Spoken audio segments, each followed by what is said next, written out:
मार्च 2025 को फिर से निर्दलीय प्रत्याशी नरेश मीणा की जमानत खारिज हो गई है। राजस्थान हाई कोर्ट ने निर्दलीय प्रत्याशी नरेश मीणा की जमानत खारिज कर दी गई है। साथियों, बार बार निर्दलीय प्रत्याशी नरेश मीणा की जमानत खारिज क्यों हो रही है?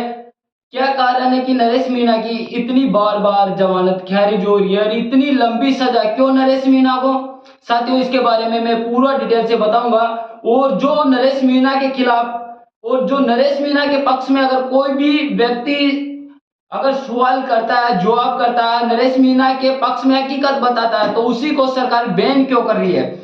क्या राजस्थान सरकार इतनी गिर चुकी है जो निर्दलीय प्रत्याशी नरेश मीणा की जमानत अभी तक नहीं दे रही है? साथियों, आपको बता दूं कि 13 नवंबर 2024 का ये मामला है। राजस्थान के टोंक जिले के देवली उनियारा में उपचुनाव में निर्दलीय प्रत्याशी नरेश मीणा चुनाव लड़ रहे थे। उस वक्त का ये मामला है जो 13 नवंबर 2024 के दिन का ये मामला है। उस वक्त समरावता गांव है जो टोंक जिले के देवली उनियारा में पड़ता है। समरावता गांव, साथियों, जो समरावता गांव के लोग चुनाव बहिष्कार कर रहे थे और चुनाव बहिष्कार करना सभी को अधिकार है। अगर किसी भी गांव में किसी भी लोगों को अगर समस्या है और उस गांव की समस्या का समाधान नहीं हो रहा तो चुनाव का बहिष्कार कर सकता है। उसी जो कानून है उसी के दायरे में समरावता गांव के लोग चुनाव का बहिष्कार कर रहे थे और बहिष्कार करना समरावता गांव की एक समस्या थी और अपनी समस्या का छुटकारा पाने के लिए अपना बहिष्कार कर रहा था। उस वक्त निर्दलीय प्रत्याशी ने, जो नरेश मीणा ने, वे जो लोग परेशान है उनकी समस्याओं का समाधान करने के लिए जो निर्दलीय प्रत्याशी नरेश मीणा है, वह समरावता गांव का लोग जो परेशानियों से कई सालों से जो परेशानियों से जूझ रहे थे, उनका साथ निर्दलीय प्रत्याशी नरेश मीणा ने दे दिया। तो उसमें क्या गुनाह कर दिया नरेश मीणा ने? और साथियों, मुख्य बात यह है कि जो भी अगर नरेश मीणा के हकीकत दिखाना चाहता है तो उनको राजस्थान सरकार अरेस्ट कर लेती है, बैन कर देती है, बंद कर देती है। ये क्या, कहां का नया हुआ, कहां की सरकार है? साथियों, हकीकत में बताऊं, ये घटना 13 नवंबर 2024 की। निर्दलीय प्रत्याशी नरेश मीणा, समरावता गांव के लोग जो चुनाव का बहिष्कार कर रहे थे, उनका साथ नरेश मीणा, निर्दलीय जो उम्मीदवार है निर्दलीय नरेश मीणा, उन्होंने भी अपना चुनावी समय छोड़कर उन जो परेशान है वे लोग, उनका साथ दिया। इसमें कोई गुनाह नहीं किया नरेश मीणा ने। अगर गुनाह किया है नरेश मीणा ने तो उसको सजा मिलनी चाहिए, लेकिन सजा की लिमिट होती है। सजा उसी को मिलती है जितना गुनाह हुआ उससे। साथियों, आपको बता दूं कि जो भी समरावता गांव के लोग चुनाव का बहिष्कार कर रहा था, उस समय नरेश मीणा ने उनका साथ दिया, उसमें कोई गलती नहीं थी। उस वक्त जब वे समरावता गांव के संपूर्ण लोग चुनाव का बहिष्कार कर रहे थे, उस वक्त एसडीएम महोदय, उपखंड अधिकारी अमित चौधरी, जो उस वक्त उस क्षेत्र का एसडीएम था, उसने जबरदस्ती मतदान करवाया गया। साथियों, अगर जब नरेश मीणा वहां धरना दे रखा था और समरावता गांव के लोगों की समस्या का समाधान की मांग कर रहा था, उस वक्त एसडीएम महोदय ने वहां समरावता गांव के लोगों से जबरदस्त मतदान करवाया गया। इसका जो समरावता गांव के लोग हैं वे जीते जागते उदाहरण है। वे लोग चिल्लाकर आवाज दे रहे कि हमारे साथ जबरदस्ती मतदान करवाया गया। साथियों, पॉइंट ये था कि अगर सजा नरेश मीणा को हुई है तो एसडीएम महोदय अमित चौधरी, उन्होंने भी गुनाह किया है।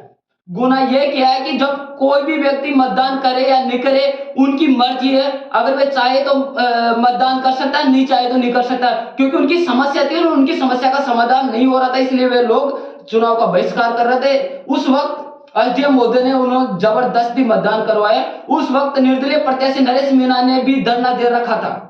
धरना इसलिए दे रखा था कि समस्या का समाधान होना चाहिए। उस वक्त जबरदस्ती मतदान अमित चौधरी ने करवाया। उस वक्त नरेश मीणा जो निर्दलीय प्रत्याशी था, जो उसी क्षेत्र देवली उनियारा से चुनाव लड़ रहा था, उस वक्त नरेश मीणा ने अपना आवेश खो दिया, आवेश में एसडीएम मोदी के थप्पड़ मार दी।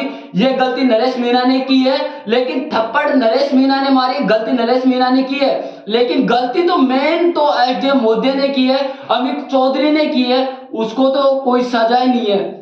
ये कानून राजस्थान में है, शायद अन्य राज्य में और अन्य देश में तो नहीं होना चाहिए, लेकिन ये कानून राजस्थान में है कि गलती दोनों पक्ष के लोगों ने की है तो सजा दोनों पक्ष को होनी चाहिए, पर एक पक्ष को सजा हुई है। सजा किसको हुई? नरेश मीणा को। साथियों, नरेश मीणा की जमानत होनी चाहिए। आज 19 मार्च 2025 को नरेश मीणा की जमानत फिर से खारिज कर दी गई है। साथियों, क्या नरेश मीणा की इतनी बड़ी सजा होनी चाहिए थी?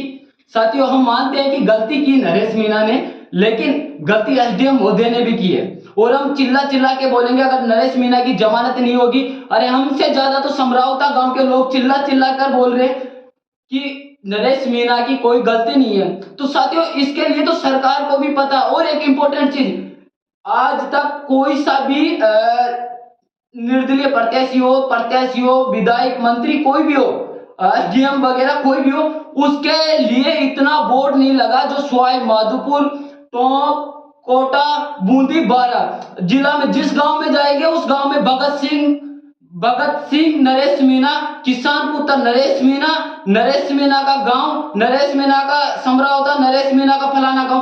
क्या उस गांव में, उस व्यक्ति में, उस युवा जो नेता था, उसमें इतनी ताकत है जो हर गांव के लोग उसको इतना अपना रहे हैं? तो फिर सोच सकते हैं कि वे लोग जो नरेश मीणा इतना गलत भी नहीं हो सकता। अगर गलत है तो सिर्फ सरकार के मायने में गलत है।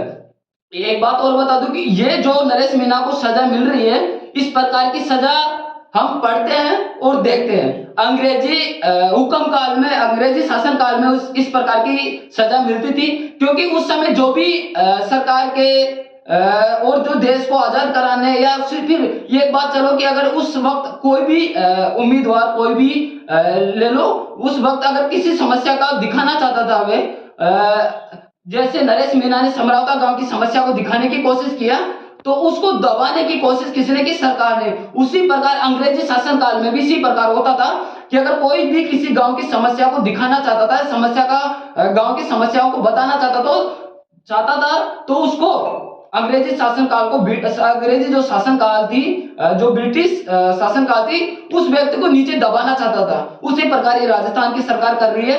शायद मैं उम्मीद करूंगा ऐसा कानून ये राजस्थान में ऐसा कानून नहीं होना चाहिए। अगर गलती नरेश मीणा ने की है तो गलती एसडीएम मोदी ने भी की है।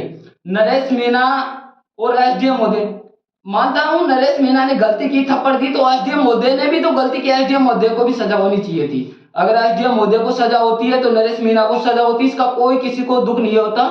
लेकिन मैं आज नरेश मीणा के लिए खुलकर बुलंद आवाज से बोल रहा हूं कि नरेश मीणा को निर्दोष साबित कर देनी चाहिए, क्योंकि उसकी जो जितनी गलती थी उसकी गलती की सजा मिल चुकी है।